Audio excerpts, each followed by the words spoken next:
Good morning sa ating lahat.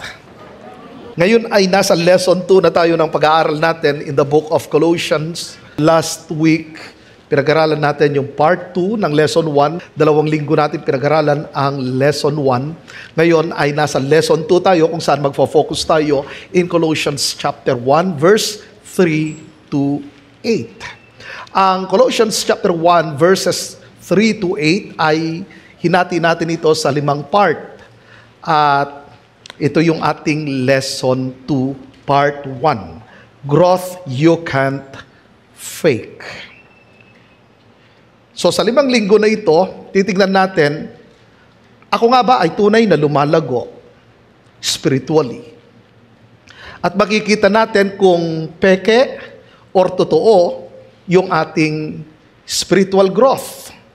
Kaya nga ang verses 3 to 8, kanyang in-expose, ipinakita mismo ni Apostle Paul kung ano ang itsura ng isang Kristiyanong lumalago spiritually. Sa panahon kasi ngayon, madali nang magmukhang spiritual. Bakit?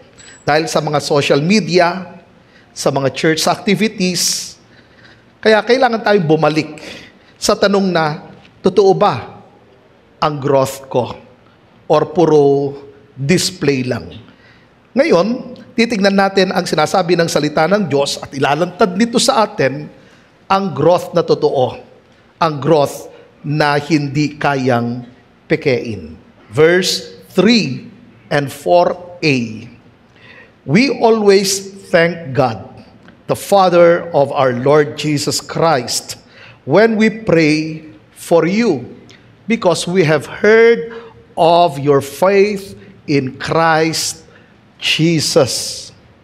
Ano nga ba ang itsura ng totoong spiritual growth?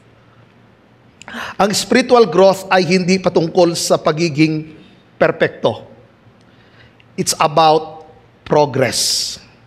So araw-araw, tayo humahakbang ng papalapit sa ating Panginoong Jesus. 5 signs of growth that's truly real. So, yung pag-aaralan lang natin muna ngayon ay yung point number 1. Kaya sabihin mo sa katabi mo, huwag ka mag-absent. Pag nag-absent ka, hanggang 4 lang makukuha mo, hanggang 3 lang. Ito yung 5 na sinabi ng salita ng Diyos sa atin.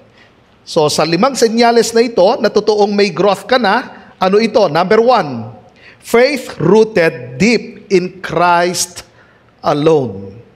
Faith na ang Panginoong Jesus lang talaga ang sandigan, hindi kung kani-kanino. Ngayon, kung titignan natin rito, ginamit ni Apostle Paul, narinig namin ang inyong pananampalataya kay Hesus Kristo.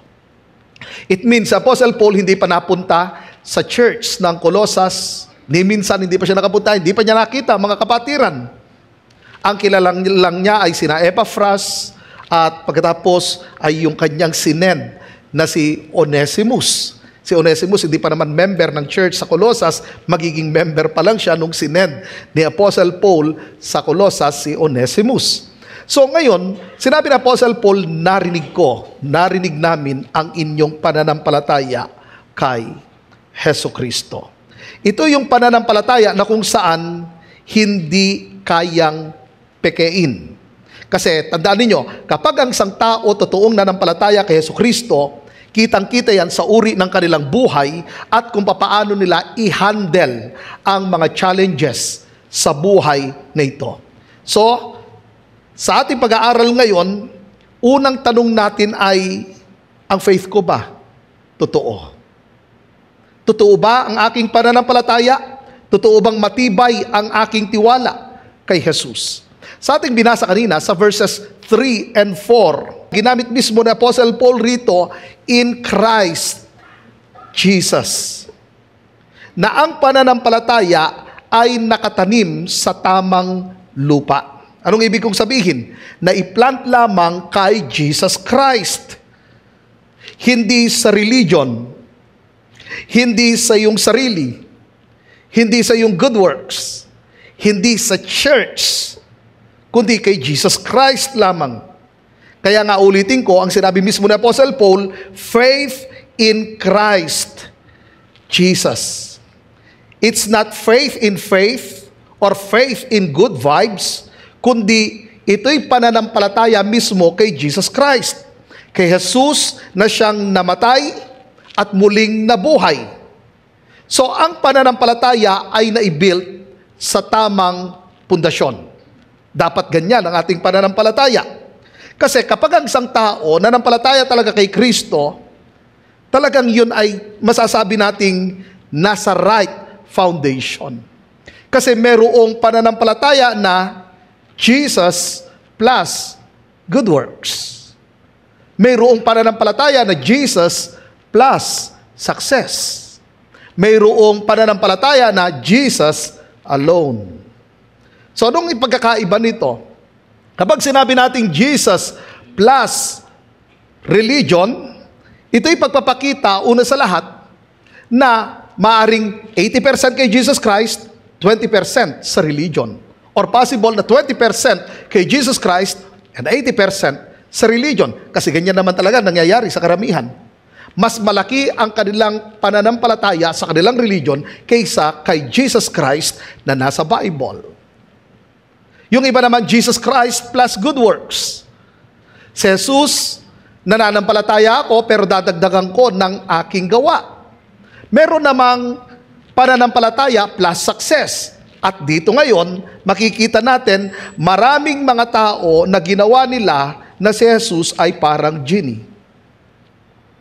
Anong ibig kong sabihin? Na kapag merong hiningi, merong ni-request, dapat ibigay ni Lord. Ngayon, matetest tayo. Kung totoo nga ba ang aking pananampalataya? Kung meron akong hiningi at hindi ibinigay ng Diyos, magpapatuloy pa rin ba ako or magtatampo ako sa Panginoon?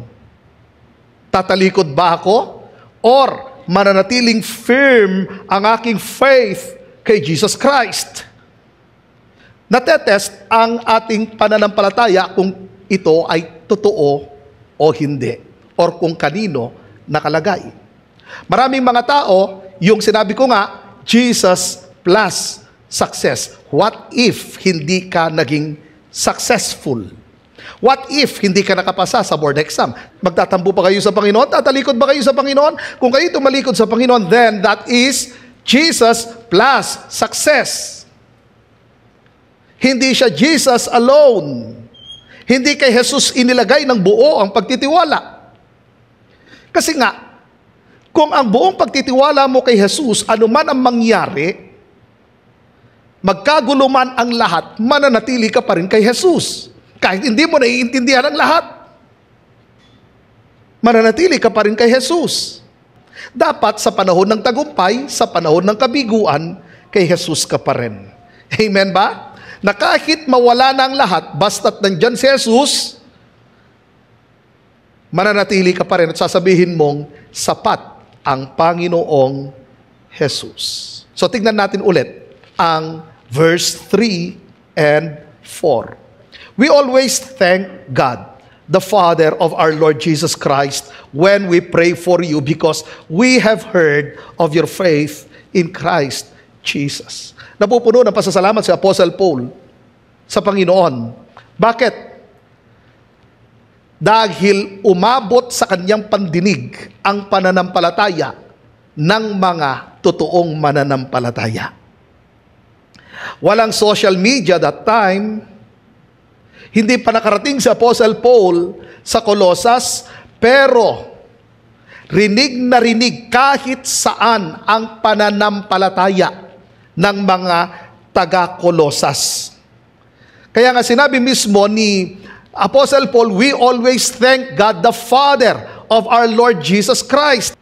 Napansin niyo roon na nagpapasalamat si Apostle Paul sa ating Diyos. At then sabi niya, the Father of our Lord Jesus Christ. So ang mga mananampalatayang ito, maliwanag talaga na totoo silang mananampalataya dahil meron silang relationship sa God the Father sa pamagitan ng ating Panginoong Jesus. At kanino nakalagay ang kanilang pananampalataya? Ang sabi roon, in Christ Jesus. So ngayon, dito sa verses 3 and 4, ano ang spiritual application nito? Ano ang dapat nating gawin bilang mga mananampalataya? Number 1, put Jesus at the center. Si Jesus Christ ay hindi lang part ng ating buhay. Si Jesus Christ ang ating buhay. He's the core of it. Siya ang sentro ng lahat. Ang ating Panginoong Hesus, siya ang sentro ng ating isipan. Siya ang sentro ng ating mga decisions. Sa Kanya tayo magtitiwala every single day. So hindi lang paminsan-minsan ka nagtitiwala, kundi araw-araw habang ikaw ay nabubuhay. Kaya kapag sinabi na nating put Jesus at the center, it means lagi kang nakikipag-usap sa Kanya through prayer. Kumusta ang iyong prayer life? Kung inilagay mo nga ang iyong pananampalataya kay Jesus Christ at ikaw ay mayroong relationship, pinatatatag mo ba ang iyong prayer life? Lumalago ba ang iyong prayer life? And many times tayong mga Christians, nagpe-pray lang tayo kapag nabibigatan na tayo or nahihirapan na tayo. Doon lang tayo lumalapit sa Panginoon. Ang pananalangin natin sa Panginoon ay everyday. Panahon ng kabiguan at panahon ng katagumpayan, panahon na okay at panahon na hindi okay ang lahat, magpe-pray pa rin ako, tumatawag ako sa Kanya. Kasi nga, kung gusto natin na mag-grow ang ating relationship at mag-grow ang ating faith sa ating Panginoong Hesus, then mahalaga ang ating everyday na pakikipag-communicate sa Kanya. Hindi lamang sa pakikipag-usap natin sa Kanya, kundi sa pakikinig natin sa Kanya. Paano natin pakinggan ng Diyos? Sa pamagitan ng Kanyang mga salita. Kumusta ang aking pagbabasa ng Bible? Kailangan natin pakinggan kung ano ang sinasabi mismo ng ating Panginoon. Gusto natin mag-speak si Lord, then buklatin mo ang Bible. Nandun ang Kanyang salita. Nag-i-speak mismo ang ating Panginoon sa pamagitan ng Bible. Kaya nga napakahalaga sa atin ang everyday discipline natin sa pagbabasa ng salita ng Diyos. So hindi lang basta't ako nagpe-pray, kundi nakikinig ako sa sinasabi ng Diyos sa pamagitan ng Bible. And not only that, sa pamagitan ng pagsunod ko sa Kanya. Dahil hindi sapat lang yung ako'y prayerful, hindi lang sapat na ako ay tuloy-tuloy na nagbabasa ng Bible, kundi kailangan ko ring sumunod sa sinasabi ng Panginoon. Nang pagsunod ko sa Panginoon, ito'y pagpapakita na nagtitiwala pa rin ba ako sa Panginoon sa bawat araw ng aking buhay. Ang usapan ngayon rito sa atin ng mga mananampalataya, inilagay nga natin ang ating pananampalataya kay Jesus, pero kailangan tuloy-tuloy ang ating spiritual maturity. Sinabi ko nga sa inyo kanina, ang spiritual maturity hindi patungkol sa pagiging perfect, kundi patungkol sa progress. Tuloy-tuloy, kahit minsan medyo mabagal, ang mahalaga, merong progress. Tuloy-tuloy akong nagmamature. Kaya mahalaga ang prayer life natin. Kaya mahalaga ang pagbabasa natin ng salita ng Diyos. Mahalaga ang obedience. Kasi nga, ito mismo ang application natin. Ito'y pagpapakita ng ating pagtitiwala sa Panginoon at pagmamahal mismo sa Kanya. Kaya ang tanong ko, si Jesus ba ang nilagay mong sentro sa buhay mo? Madalas ko kasi marinig ang ganito, especially in relationship. Si Jesus ang center ng aming relationship. But the question is, nagbabasa ka ba ng Bible? Nagbabasa ba kayo ng Bible? Halimbawa sa mag-asawa, sa magkasintahan. Ang tanong, kayong dalawa ba laging nagbabasa ng salita ng Diyos? Nagpe-pray ba kayong dalawa? At nagiging masunurin ba kayo sa Diyos? Kasi naging parang design na lamang, ginagamit natin yung salitang si Jesus ang sentro ng aming relationship. Pero makikita yan sa obedience, sa reliance, sa devotion, sa commitment sa ating Panginoong Hesus. Yun ang ibig sabihin na si Jesus Christ ang sentro ng aming relationship. Kapag sinabi mo naman si Jesus Christ ang sentro ng aking buhay, the same pa rin. Kumusta ang iyong prayer life? Kumusta ang pagbabasa mo ng salita ng Diyos? Kumusta ang pagsunod mo sa Panginoon? Kumusta ang pagtitiwala mo sa Panginoon? Hindi nagbabago ang principles na yan. Ang mundo, inadapt lang yung salitang si Jesus ang sentro ng lahat. Then maririnig mo na lang, merong mga naghihiwalay, nasira ang relationship. Ngayon, sino ang inaatake? Akala ko ba si Jesus ang sentro ng buhay? Bakit hindi man lang napanatili ang relationship? Tandaan ninyo, Kapag si Jesus lang talaga ang sentro ng buhay, hindi yan babagsak at hindi yan masisira. Kaya dapat alam natin ang laman ng salitang put Jesus at the center. Amen po ba? Pangalawa na dapat natin gawin, keep your eyes on Him. Kanino nakafocus ang iyong paningin? Sa ibang bagay? Sa pagsubok? Sa mga pangyayari? Ang buhay ay minsan nagiging messy. Pero lagi dapat nating paalalahanan ang ating sarili na si Jesus ay powerful, na si Jesus ay faithful, na si Jesus ay full of mercy and grace. So ano nga bang ibig sabihin ng keep your eyes on Him? Ibig sabihin na nanatili kang nakafocus lamang kay Jesus. Kahit sobrang abala, kahit ang hirap ng pinagdaraanan mo, nakafocus ka pa rin sa Panginoon. Hindi sa problema, hindi rin sa success, hindi sa opinyon ng tao, hindi rin maging sa iyong mga pag-aalinlangan. Katulad ng mga taga-Kolosas, sinabi mismo ni Apostle Paul, narinig ko ang inyong pananampalataya kay Jesucristo. Ang pino-point out ni Apostle Paul, hindi lang basta't ang kanilang pananampalataya ay nakalagay kay Jesus, kundi nakafix mismo sila kay Jesus Christ. Yun ang sinasabi ng salita ng Diyos. Fix your eyes on Jesus, the author and the finisher of our faith. Ano ibig sabihin ng fix your eyes? Kahit sobrang dami ng mga distractions, kahit sobrang daming dinidemand sa atin, hindi nawawala ang ating focus sa ating Panginoong Jesus. Kaya nga nung sinabi mismo na Apostle Paul, ang verses 3 to 4, na sinasabi niyang ang inyong paningin ay kay Jesus lang at hindi sa mundong ito. Na ang inyong pagtitiwala, na ang inyong pag-asa, na ang inyong atensyon ay nakafocus lamang kay Jesucristo. Hindi ito para i-impress ang mga tao, hindi sa paghahabol ng mga religious rituals, dahil that time, mayroon ng mga mananampalataya sa Colossus na kung saan inadapt nila ang iba't ibang mga teachings outside ng Christianity. Yun na yung kanilang hinahabol. Pero yung mga mananampalataya na nag-go-grow, alam nila kung ano ang kanilang focus. Walang iba kundi si Jesus Christ at ang teaching ni Jesus Christ. So dahil ang focus nila kay Jesus, yun yung bumabago sa paraan ng kanilang pamumuhay. Alam niyo, kung sino kasi ang tinititigan mo, nagiging ganun kay.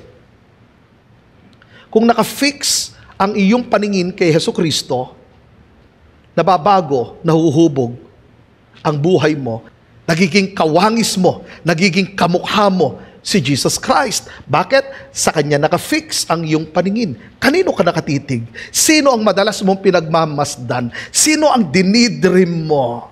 Sinong hinahabol mo? Sinong dinidesire mo every day? Kung sino yung number one mo, yun ang huhubog sa iyo. Kaya nung sinabi ng salita ng Diyos, fix your eyes on Jesus, the author and the finisher of our faith, na Kanyang itinuturo kay Jesus lang, walang iba. Bakit? Dahil ang pananatili nating nakafocus kay Jesus, nagiging steady ka kahit anuman ang mangyari. Kasi nga, minsan ang buhay magulo. Naniniwala kayo? Minsan magulo ang buhay natin. What I mean is, nagiging messy ang buhay natin minsan. Tama ba ako? Merong mga pangyayari. Kunyari, okay ngayon, pagkatapos sumunod na araw, sumunod na linggo, parang, bakit ang messy-messy na ng aking buhay? Bakit parang gano'n? Sobrang gulo na. Dumarating yung time na gano'n. Pero, sa kabila ng lahat, mananatili pa rin ba tayong nakafocus sa Panginoon?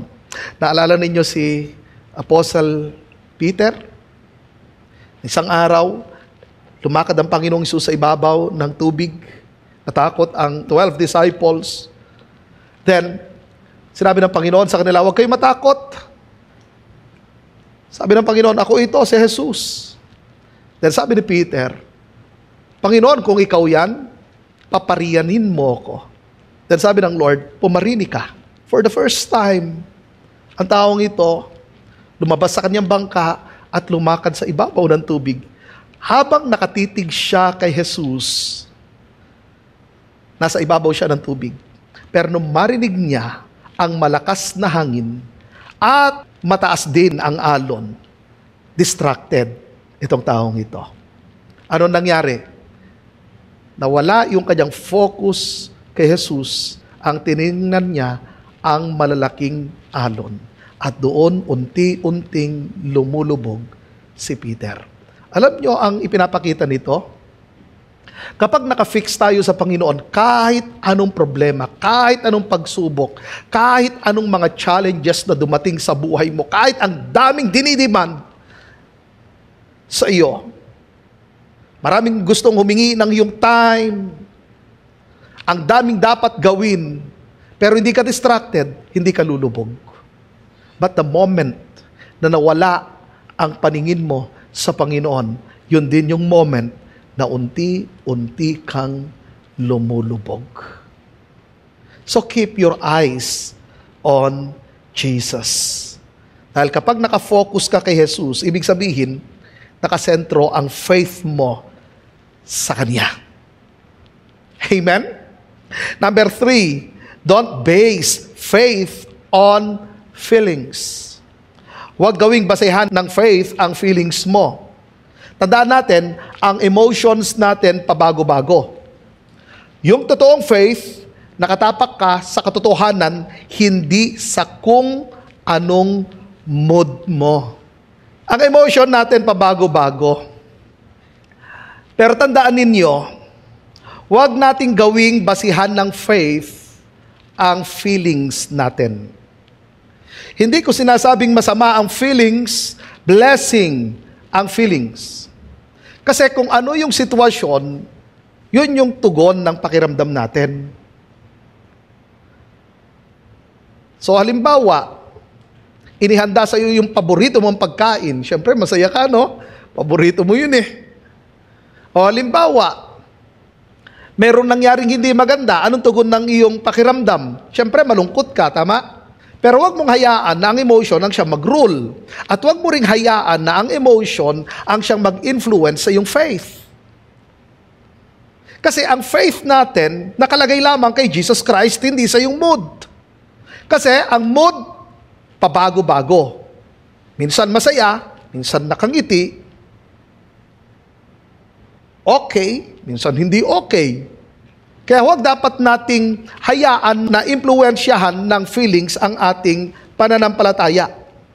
Kasi nga, sabi ko sa inyo, nagbabago ang feelings, pero ang faith, nananatili. Ang faith natin, nakalagay kay Jesus Christ, hindi kung ano yung pakiramdam mo. Katulad ng mga taga-Kolosas, hindi nakabase sa mga emotional experiences. So, ang pananampalataya, hindi nakabase sa mga emotional experiences. Ang faith, naaapektuhan niya rin ang ating feelings. Pero wag ang feelings ang umapekto sa ating faith. Nakikita niyo ang difference? Ang faith, naaapektuhan niya ang ating feelings. Pero wag niyong hayaan na ang feelings ang siyang umapekto sa inyong faith kay Jesus Christ. Bakit? Pabago-bago ang ating feelings. So, ilagay mo ang iyong pananampalataya kay Jesus kung saan si Jesus hindi nagbabago. Ang mood mo nagbabago, si Jesus hindi nagbabago.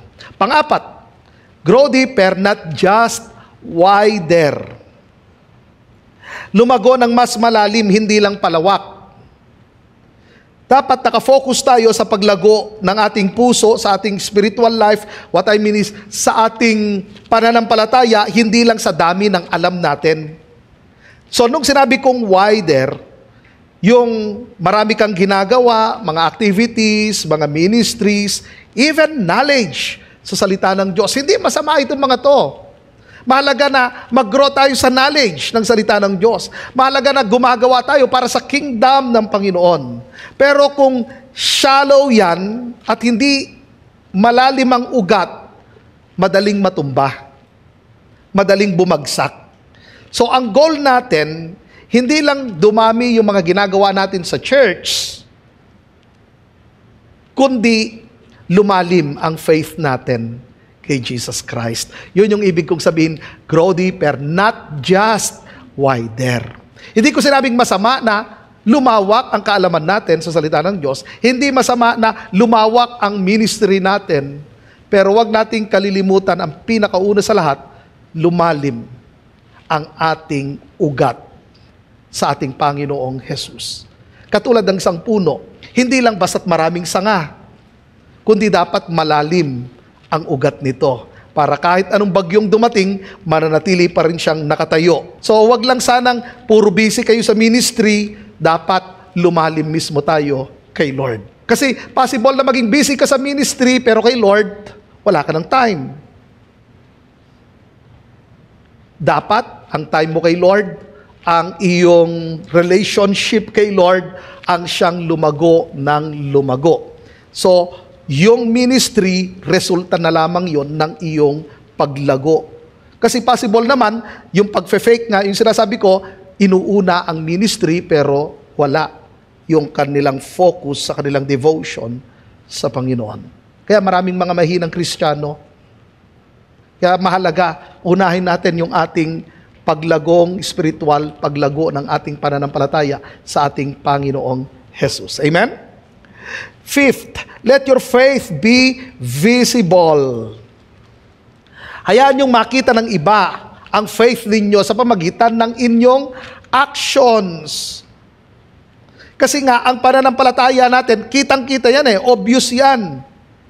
Makikita yan sa pamagitan ng ating buhay, sa pamagitan ng pagtrato natin sa ating kapwa. Kaya ngayon yung point number 2 natin sa ating part 2 next week. Paano natin itrato ang ating kapwa? Diyan natin makikita yung ating paglago na spiritual.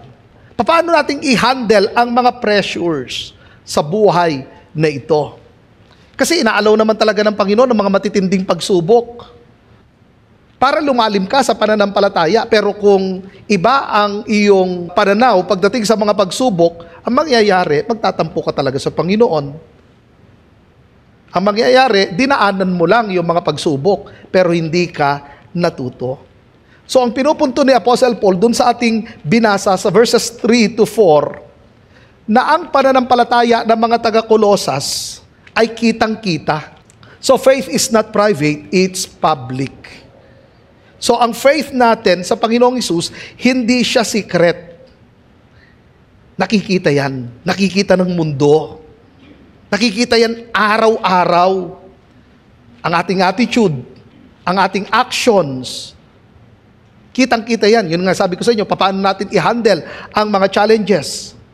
So, ibig sabihin, sa ating pananampalataya sa Panginoong Hesus, sa patuloy na pag-grow nito, obvious na obvious yan sa ating ugali, sa ating mga gawa, sa ating pag-handle sa mga challenges na ating kinakaharap. So, ang totoong matibay na faith, nakabase at nakaugat sa ating Panginoong Hesus, wala nang iba. So, kumusta ang inyong pananampalataya? Lumalago ba ang inyong pananampalataya sa Panginoong Hesus? Nakikita ba ng marami? Nakikita ba ng mga kapwa believers at ng mga unbelievers ang iyong pananampalataya? Sabi ko nga sa inyo, hindi secret ang faith. Nakikita ito. So nakikita nila ang iyong ugali, ang iyong mga ginagawa, at kung paano mo i-handle ang situation. And I pray na ang lahat ng mga mananampalataya dito sa New Life, tuloy-tuloy na mag-grow ang kanilang pananampalataya sa Panginoong Jesus. Amen?